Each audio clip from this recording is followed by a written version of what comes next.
Okay, લાસ્ટમાં વિદ્યાર્થી મિત્રો આપણે ક્રેબ્સ ચક્ર વિશે જોયું.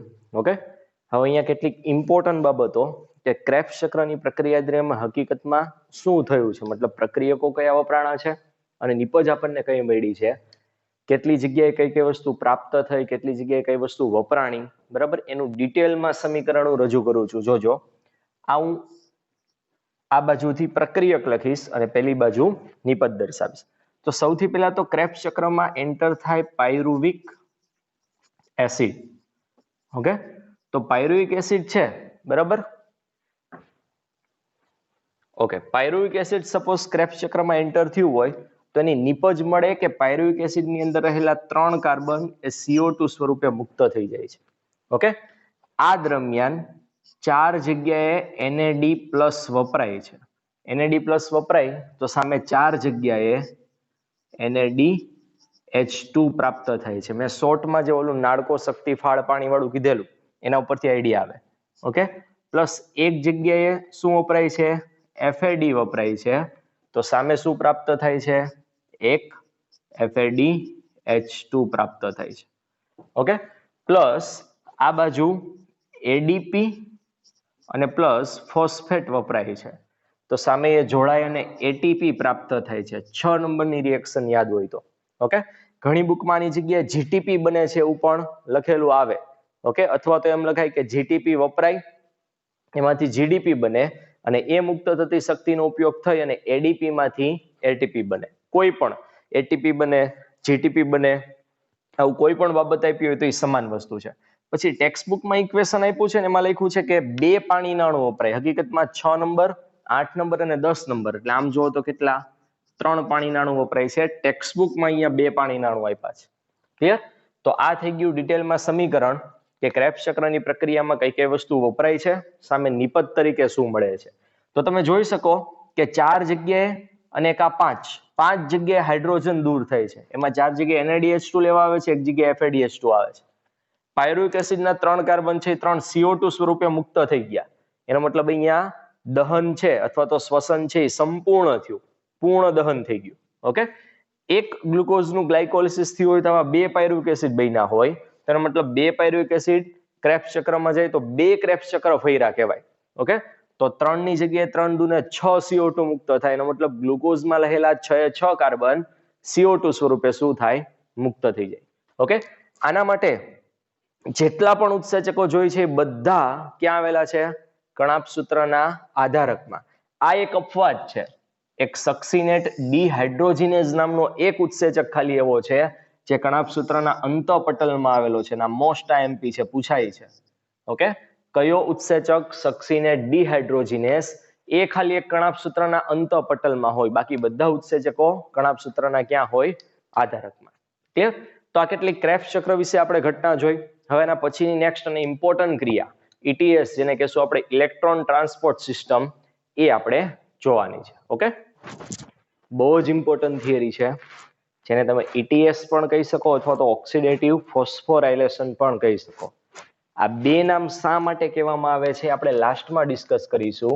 ક્યાં તો આને કહેવાય ETS મતલબ ઇલેક્ટ્રોન ટ્રાન્સપોર્ટ સિસ્ટમ, અથવા તો એને કહેવાય ઓક્સિડેટિવ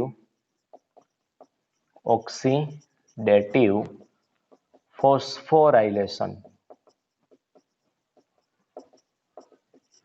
ઓકે, હવે આપણે આમ જોયું કે ગ્લુકોઝનું આપણે સંપૂર્ણ ઓક્સિડેશન કરી નાખ્યું જારક શ્વસનથી. પેલા ગ્લાયકોલિસિસ કર્યું ગ્લુકોઝનું એટલે 2 પાયરુવિક એસિડ બન્યા અને એ 2 પાયરુવિક એસિડ ક્રેબ્સ ચક્રમાં પસાર થાય તો 2 ક્રેબ્સ ચક્ર ફરે. હવે આપણે એમ કહીએ કે અત્યાર સુધીમાં કેટલી શક્તિ, કેટલા ATP આપણને પ્રાપ્ત થયા? તો આપણે કહી શકીએ કે એક ગ્લુકોઝ છે, બરાબર, એનું જો ગ્લાયકોલિસિસ થાય તો 2 ATP વપરાતા હતા અને 4 બનતા હતા. તો ફાઇનલી આપણને 2 ATP ત્યાં પ્રાપ્ત થયા. પ્લસ પાયરુવિક એસિડ જે બન્યા છે ગ્લાયકોલિસિસના અંતે, એ જો ક્રેબ્સ ચક્રમાં જાય તો 6 નંબરની રિએક્શન એવી હતી કે ત્યાં 1 ATP આપણને પ્રાપ્ત થતો હતો. અને આવા જો ક્રેબ્સ ચક્ર 2 ફરે, કેમ કે 2 પાયરુવિક એસિડ બન્યા છે ગ્લાયકોલિસિસના અંતે એક ગ્લુકોઝમાંથી, તો જો 2 ક્રેબ્સ ચક્ર ફરે તો 2 ATP 6 નંબરની રિએક્શનમાં 1 1 2 એમ. ઓકે, તો 2 ગ્લાયકોલિસિસના ને 2 અહીંયા, તો આપણે એમ જોવો તો 4 જ ATP આપણને અત્યાર સુધીમાં પ્રાપ્ત થયા. અત્યાર સુધીમાં ગ્લુકોઝનું સંપૂર્ણ ઓક્સિડેશન કરી પણ નાખ્યું. તો હજી આપણને જોઈએ અથવા તો ધારતા હતા એટલી એનર્જી આપણને મળી નથી. ઓકે, તો આપણને એમ થાય એનર્જી છે ક્યાં, ઓક્સિડેશન તો પૂરું થઈ ગયું, હજી એનર્જી નથી મળી. તો આપણે દરેક વખતે NaDH2 અને FeDH2 ની ગણતરી એટલા માટે કરીએ છીએ અને એટલું બધું ઇમ્પોર્ટન્સ એટલા માટે આપીએ છીએ કે એની અંદર ઉર્જા છુપાયેલી છે. મેં તમને કીધેલું ગ્લાયકોલિસિસ ભણતા ત્યારે કે ગ્લાયકોલિસિસમાં 2 NaDH2 બને છે અને એક NaDH2 માં 3 ATP સમાયેલી છે, અંદર છુપાયેલી છે. એ આ પ્રક્રિયા એટલે કે ETS દ્વારા અથવા તો ઓક્સિડેટિવ ફોસ્ફોરાયલેશનની ક્રિયા દ્વારા બહાર આવે છે. ઓકે, કઈ રીતે, બહુ ઇમ્પોર્ટન્ટ છે, ધ્યાનથી સમજજો. આપણે જોઈએ તો ક્રેબ્સ ચક્ર આખું ક્યાં કમ્પ્લીટ થયું, તો કે કણાભ સૂત્રના આધારકમાં. ઓકે, તો મેં અહીંયા કણાભ સૂત્રનો થોડોક ભાગ બતાવ્યો છે. વિચારજો, આ કણાભ સૂત્રનું અંતઃપટલ છે. કણાભ સૂત્ર એ 2 મેમ્બ્રેન, 2 પટલ ધરાવતી અંગિકા હતી. તો આ કણાભ સૂત્રનું અંતઃપટલ છે. આ બાજુ કણાભ સૂત્રનું આધારક છે. હું અહીંયા લખતો જાઉં છું. આ કણાભ સૂત્રનું આધારક છે. ઓકે, આ છે કણાભ સૂત્રનું કયું પટલ, અંતઃપટલ. ક્લિયર? આ છે 2 પટલ, આ છે બાહ્ય પટલ. આ છે કણાભ સૂત્રનું કયું પટલ, બાહ્ય પટલ. અને આ છે 2 પટલ વચ્ચેનો અવકાશ, જેને પરિકણાભ સૂત્રીય અવકાશ પણ કહેવામાં આવે છે, અથવા તો સિમ્પલી 2 પટલ વચ્ચેની સ્પેસ છે, જગ્યા છે. ઓકે, હવે ETS એનો મતલબ થાય ઇલેક્ટ્રોન ટ્રાન્સપોર્ટ સિસ્ટમ. ઇલેક્ટ્રોનનું વહન કરે એવા ઘટકો એ ETS ના ઘટકો છે એ અંતઃપટલમાં આવી રીતના ગોઠવાયેલા હોય છે. અને અંતઃપટલમાં આવા 5 કોમ્પ્લેક્સ, 5 સંયોજનો આ રીતના ગોઠવાયેલા છે. આ છે પહેલું કોમ્પ્લેક્સ. ઓકે, આ છે ત્રીજું કોમ્પ્લેક્સ. તમને એમ થાય ત્રીજું કેમ, બરાબર, તો બીજું આ છે. આ છે બીજું કોમ્પ્લેક્સ, આ છે ત્રીજું કોમ્પ્લેક્સ. ઓકે, આ છે ચોથું કોમ્પ્લેક્સ. ક્યાં લખું, અહીંયા IV, આ ચોથું. અને આ છે પાંચમું સંકુલ. આવા 5 સંકુલો કણાભ સૂત્રના અંતઃપટલમાં આવેલા હોય છે. ઓકે, હવે ધ્યાનથી સમજજો મિત્રો કે કણાભ સૂત્રના આધારકમાં, મતલબ આ બધું આધારક છે, ત્યાં ક્રેબ્સ ચક્ર થયું હોય અને એક ક્રેબ્સ ચક્ર થાય તો NaDH2 4 જગ્યાએ ને FeDH2 એક જગ્યાએ ઉત્પન્ન થાય છે, આપણને બધાને ખબર છે. ઓકે, હવે આવા NaDH2 અને FeDH2 માં જે શક્તિ રહેલી છે એ આપણે કાઢવાની છે બારી. કઈ રીતના નીકળશે, ધ્યાનથી જોજો. કે માનો કે અહીંયા આધારકમાં હું લઈ લઉં કે એક NaDH2 નો અણુ છે. શેનો અણુ છે, એક NaDH2 નો અણુ છે. ઓકે, આ NaDH2 માંથી શું છૂટું પડે, તો કે NaD પ્લસ છૂટો પડે, પ્લસ 2H+ અંદર રહેલા છે અને પ્લસ 2 ઇલેક્ટ્રોન અંદર રહેલા છે. આ મેં એને તોડી નાખ્યો.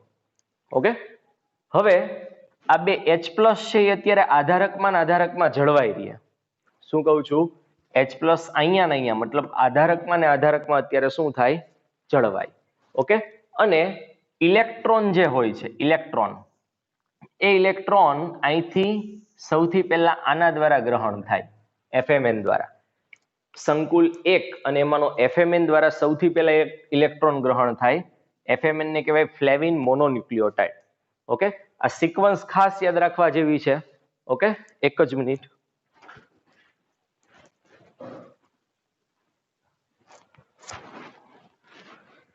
ઓકે, સિક્વન્સ ખાસ યાદ રાખવા જેવી છે. યાદ રાખવાનું કે વચ્ચે છે ને FeS બેસે. FeS મતલબ આયર્ન અને સલ્ફર ધરાવતું એક પ્રોટીન છે. સ્ટાર્ટિંગમાં FMN આવે. ઓકે, પછી સાઇટોક્રોમ એ વિવિધ અહીંયા આવેલા છે. સાઇટોક્રોમ 3 અહીંયા આવેલા છે, સાઇટોક્રોમ B, સાઇટોક્રોમ C અને સાઇટોક્રોમ A. એ લાઈનમાં યાદ રાખવાનું છે. BCA કોમર્સનો એક કોર્સ છે, BBA નામ સાંભળ્યું હોય તો, bachelor of computer education. Okay, તો એમાં BCA આપણે સિક્વન્સમાં યાદ રાખવાનું છે, તો B, C અને A. હવે ધ્યાન આપજો, FMN પછી અહીંયા મૂક્યું આપણે FeS. પેલા તો આ સિક્વન્સ યાદ રાખવાની. સંકુલ 3 માં પહેલા સાઇટોક્રોમ B, વચ્ચે હંમેશા FeS બેસે, આ બાજુ cytochrome C1. Okay, cytochrome C ના પણ 2 પ્રકાર છે, એક C1 ને એક C. ઓકે, પછી અહીંયા FAD. આ કેમ FAD હોય એ હમણાં ખબર પડી જશે. પછી ફરી પાછું વચ્ચે તો FeS જ બેસે. ઓકે, સાઇટોક્રોમ B, C અહીંયા આવી ગયો, C1 અને C અહીંયા આવશે અલગથી. પછી અહીંયા આવશે સાઇટોક્રોમ A, B, આ C થઈ ગયો અને A અહીંયા આવે. એના 2 પ્રકાર, A અને A3. અને ઉપર અને નીચે કોપર કેન્દ્ર હોય, કોપર કેન્દ્ર A અને કોપર કેન્દ્ર B. અને આ પાંચમું સંકુલ છે એ એટીપેઝ ઉત્સેચક છે. આપણે કેમિયોસ્મેટિક સિદ્ધાંત ભણ્યા હતા 13મા ચેપ્ટરમાં. એના બે ભાગ હોય, F0 અને F1 ભાગ. તો એ સિમ્પલી અહીંયા લખ્યા છે. કઈ રીતના સિક્વન્સ યાદ રહેશે? પહેલા સંકુલમાં FMN, પછી FES, પછી નીચે સાઇટોક્રોમ B, પછી વચ્ચે FES, સાઇટોક્રોમ C1, પછી સાઇટોક્રોમ C સાઈડમાં બે બાજુ, ચોથા અને ત્રીજાની વચ્ચે. ઓકે, વચ્ચે એના પછીનું આ સંકુલ છે, બીજા અને ચોથાની વચ્ચે સાઇટોક્રોમ C. અહીંયા FAD અને FES. FES તો આવશે જ, બધામાં વચ્ચે FES આવે. અહીંયા કોપર કેન્દ્ર A, cytochrome A, cytochrome A3 અને કોપર કેન્દ્ર B. અહીંયા F0 અને F1. આ ચાર્ટ 3 વખત દોરીને હોમવર્કમાં જમા કરાવવાનો છે, એટલે ફરજિયાત બધાને આવડી જશે. હવે સાંભળજો, જે આધારકમાં ક્રેફ્ટ ચક્ર ફરતું હોય એ ક્રેફ્ટ ચક્ર દરમિયાન જે NaDH2 અને FADH2 બને છે એમાં પણ ઇન્ટરેસ્ટ છે, કેમ કે એમાં શક્તિ છુપાયેલી છે. તો NaDH2 તૂટે તો NAD+ + 2H+, 2 ઇલેક્ટ્રોન મુક્ત થાય. મુક્ત થયેલા 2 ઇલેક્ટ્રોન પ્રાપ્ત કરે FMN. ઓકે, FMN છે ઇલેક્ટ્રોનની ગતિને હું લાલ પેનથી દર્શાવું છું. ઇલેક્ટ્રોન એ અહીંયા ભલે બ્લેક થઈ ગઈ, ઇલેક્ટ્રોન પ્રાપ્ત થાય FES ને. ઓકે, અને FES માંથી ઇલેક્ટ્રોન પ્રાપ્ત થાય અહીંયા મતલબ યુબિક્વિનોન ને, UQ છે આ UQ મતલબ યુબિક્વિનોન. ઓકે, પણ આ જે છે ને આ બધા વાહકો એના બે ડબલ રોલમાં કામ કરે. એક તો ઇલેક્ટ્રોન વાહકે છે અને પ્લસ હાઇડ્રોજનનું વહન પણ કરે છે. ઓકે, તો જ્યારે આ FMN અને FES પોતે આ રીતના ઇલેક્ટ્રોનનું વહન કરે ત્યારે હારે હારે હાઇડ્રોજનને પણ આ બાજુમાંથી ખેંચીને અહીંયા નાખશે. આ બાજુનું નામ છે આધારક. કણાભસૂત્રના આધારકમાંથી ખેંચી અને આ બાજુ પમ્પિંગ કરે. આ બાજુ મતલબ પરિકણાભસૂત્રીય અવકાશમાં. તો ઇલેક્ટ્રોન, બે ઇલેક્ટ્રોનનું જ્યારે વહન થયું ત્યારે આ બાજુથી 4H+, કેટલા 4H+, એ ક્યાંથી? તો કે આધારકમાંથી ક્યાં ધકેલાય? એવા પરિકણાભસૂત્રીય અવકાશમાં. ક્લિયર? ચાલો નેક્સ્ટ. હવે ઇલેક્ટ્રોન ફાઇનલી બે ઇલેક્ટ્રોન મળ્યા છે યુબિક્વિનોનની. યુબિક્વિનોનના બે કામ, ઇલેક્ટ્રોનનું વહન હારે હારે હાઇડ્રોજનનું વહન. પણ એ શું કરે? આ બાજુથી હાઇડ્રોજનને લે, યુબિક્વિનોન હાઇડ્રોજનને ગ્રહણ કરે એટલે એમાંથી બને યુબિક્વિનોન H2. યુબિક્વિનોન H2. ક્લિયર? હજી હાઇડ્રોજન ને ઇલેક્ટ્રોન બે એની પાસે છે. એ ઇલેક્ટ્રોન અને હાઇડ્રોજન બંને આને આપી દે. આને મતલબ કોને? સાઇટોક્રોમ B ને. ઓકે, હાઇડ્રોજન હું નથી બતાવતો, આ લાલ કલરના એરા દ્વારા આપણને એવું સાબિત થઈ ગયું કે બે ઇલેક્ટ્રોન હવે સાઇટોક્રોમ B ને મળ્યા. સાઇટોક્રોમ B ઇલેક્ટ્રોન આપે FES ને, FES ઇલેક્ટ્રોન આપે સાઇટોક્રોમ C1 ને, અને સાઇટોક્રોમ C1 ઇલેક્ટ્રોન આપે આને સાઇટોક્રોમ C ને. પણ હારે હારે યુબિક્વિનોને ઇલેક્ટ્રોનની સાથે સાથે H+ એ આપ્યા છે, 2H+. ઓકે, એ 2H+ એ આગળ વહન પામે અને ફાઇનલી અહીંથી 2H+ બહાર નીકળી જાય. Okay, next. હવે સાઇટોક્રોમ C એ મોબાઈલ ઇલેક્ટ્રોન વાહક કહેવાય. ઓકે, અને એની જગ્યા પૂછે તો સાઇટોક્રોમ C ક્યાં આવેલું છે? સાઇટોક્રોમ C કોમ્પ્લેક્સ 3 અને કોમ્પ્લેક્સ 4 એની વચ્ચે ઇલેક્ટ્રોનનું વહન કરે છે. કોમ્પ્લેક્સ 2 હજી પિક્ચરમાં લેવાનું આપણે શું છે બાકી છે. ઓકે, તો cytochrome C1 electron finally cytochrome C ને આપે. સાઇટોક્રોમ C શું કરે? એ ઇલેક્ટ્રોનને કોમ્પ્લેક્સ 3 માંથી કોમ્પ્લેક્સ 4 માં મોકલે. ફાઇનલી ઇલેક્ટ્રોનનું આપણે વહન કરી છીએ, ફરીથી આપણે એને લાલ એરા વડે દર્શાવીએ. સાઇટોક્રોમમાંથી ઇલેક્ટ્રોન અત્યારે અહીંયા પહોંચ્યા છે C દ્વારા. એ સાઇટોક્રોમ C કોમ્પ્લેક્સ 4 ને ઇલેક્ટ્રોન આપે કોપર કેન્દ્ર A ને, કોપર કેન્દ્ર ઇલેક્ટ્રોન આપે સાઇટોક્રોમ A ને, સાઇટોક્રોમ ઇલેક્ટ્રોન આપે સાઇટોક્રોમ A3 ને, અને સાઇટોક્રોમ A3 ઇલેક્ટ્રોન આપે કોપર કેન્દ્ર B ને. પણ જ્યારે અહીંયા ઇલેક્ટ્રોનનું વહન થાય ત્યારે પણ આ બાજુથી એક H+, ખાલી એક જ H+, ઓકે, એ આધારક બાજુથી ધકેલાય અને અહીંયા મતલબ પરિકણાભસૂત્રીય અવકાશમાં આવે. હવે તમને એમ થાય કેમ અહીંયા 4H+, અહીંયા 2H+, અહીંયા 1H+. ઓકે, તેનું કારણ છે કે અહીંયા જે આજે ઘટકો દોર્યા છે ને સંકુલ, એના રિડ્યુસિંગ પાવરના આધારે દોર્યા છે. ઉપરનાનો પાવર સૌથી વધુ હોય તો એને 4H+ આ બાજુ કાઢ્યા, વચ્ચેનાનો એનાથી ઓછો હોય તો એને 2H+ કાઢ્યા, અને નીચે પહોંચે ત્યાં સુધીમાં પાવર રિડ્યુસિંગ પાવર ઘટી ગયો હોય તો એ એક જ H+ ને આ બાજુથી અહીંયા ધકેલે. આ બાજુથી મતલબ કે આધારકમાંથી પરિકણાભસૂત્રીય અવકાશમાં. ઓકે, અને ફાઇનલી અહીંયા જે બે ઇલેક્ટ્રોન આવ્યા છે એ બે ઇલેક્ટ્રોન એ હાફ O2 વાતાવરણના અડધો O2 પ્લસ આધારકમાં 2H+ ઓલરેડી અહીંયા પડ્યા જ હોય. ઓકે, એની હારે રિએક્શન કરી અને એક અણુ બનાવે છે H2O નો. અહીંના 2H+ ના ચાર્જને ન્યુટ્રલ કરે બે ઇલેક્ટ્રોન, સોરી, ઓકે, અને હાફ O2 મતલબ એકો. આ રીતના બની ગયું પાણી. આમ NaDH2 ના બે ઇલેક્ટ્રોન એ વિવિધ વિજાણુ વાહકોમાંથી પસાર થઈ અને ફાઇનલી હાફ O2 ને અંતે મળી ગયા પાણીના અને પાણીના અણુનું શું કર્યું? નિર્માણ કર્યું. પણ NaDH2 ના આ ઇલેક્ટ્રોનના વહન દરમિયાન કેટલી જગ્યાએ H+ બહાર ધકેલાઈને અહીંયા એકઠા થયા? તો કે 4H+ અહીંયા, 2H+ અહીંયા અને 1H+ અહીંયા ધકેલાઈને એકઠા થયા. ટૂંકમાં આધારક બાજુથી 7H+ એ પરિકણાપ સૂત્રીય અવકાશમાં આવ્યા. ઓકે, તો અહીંયા NaDH2 નું કામ પૂરું. હવે આપણે સ્ટાર્ટ કરીએ FADH2 નું કામ. તો જેમ કણાપ સૂત્રમાં ક્રેબ્સ ચક્ર ચાલતું હતું ને એ જગ્યાએ 4 NaDH2 બન્યા હતા, એવી રીતે એક જગ્યાએ FADH2 પણ બન્યો છે. ઓકે, હું અહીંયા FADH2 લખું છું. આ FADH2 નું પણ વિઘટન થાય તો આની જેમ જ શું છૂટું પડે? FAD plus 2H+ plus 2 electron. Okay, હવે આ બે ઇલેક્ટ્રોન છે ને, આ બે ઇલેક્ટ્રોન FAD માંથી છૂટા પડ્યા. અહીંયા એને કોમ્પ્લેક્સ 1 ગ્રહણ કરતું હતું અને આ FADH ના બે ઇલેક્ટ્રોનને ગ્રહણ કરે છે કોમ્પ્લેક્સ 2. બરાબર? કોણ ગ્રહણ કરે છે? કોમ્પ્લેક્સ 2. ઇલેક્ટ્રોનનું વહન છે એટલે ફરીથી હું લાલ પેનથી દોરું છું. કોમ્પ્લેક્સ 2 ના FAD ને બે ઇલેક્ટ્રોન પ્રાપ્ત થાય FADH2 ના. એ ઇલેક્ટ્રોન આપે કોને? FES ને. FES ઇલેક્ટ્રોન આપે કોને? અહીંયા સેમ યુબિક્વિનોન હોય. ઓકે, કોણ હોય? યુબિક્વિનોન.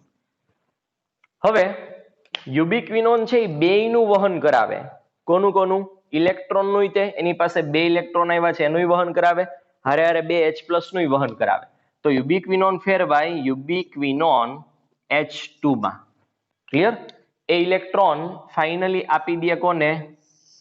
સાઇટોક્રોમ B ને. સાઇટોક્રોમ B કોને આપે? આગળનું સેમ આપણે આગળ જોયું એમ. સાઇટોક્રોમ B આપે FES ને, FES બે ઇલેક્ટ્રોન આપે સાઇટોક્રોમ C1 ને અને સાઇટોક્રોમ C1 બે ઇલેક્ટ્રોન આપે સાઇટોક્રોમ C ને.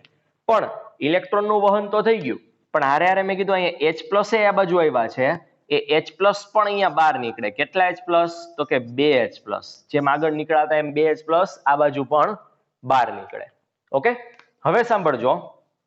આ ઇલેક્ટ્રોન અહીંયા પહોંચ્યા હતા સાઇટોક્રોમ C ને. સાઇટોક્રોમ C શું છે? મોબાઈલ ઇલેક્ટ્રોન વાહક. કોની વચ્ચે વહન કરાવે? તો કોમ્પ્લેક્સ 3 અને કોમ્પ્લેક્સ 4 વચ્ચે.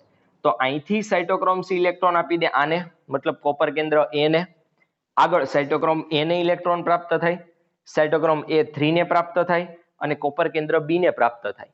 પણ આમાંથી જ્યારે ઇલેક્ટ્રોન વહન પામે ત્યારે સાથે સાથે અહીંયા પણ રિડ્યુસિંગ પાવર એનો ઓછો હોવાથી એક H+ અહીંયા બહાર નીકળી આવે.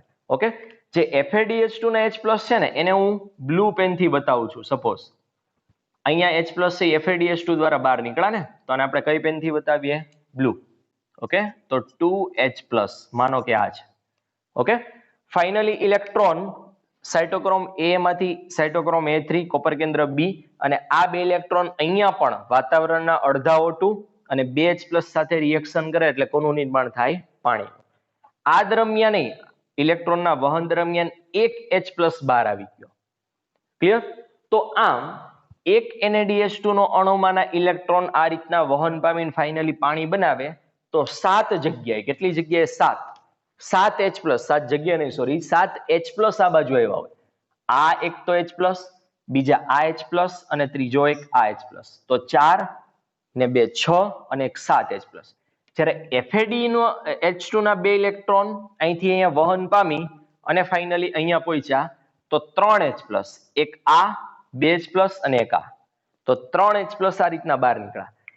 તો હવે ટોટલ આપણે કહી શકીએ 10H+ આ રીતના બહાર આવ્યા છે. ટેક્સ્ટ બુકમાં શું કર્યું છે? આ 2H+ ને ભેગા કરીને અહીંયા 4H+ બતાવી દીધા, આ બે ને ભેગા કરીને અહીંયા 2H+ બતાવી દીધા.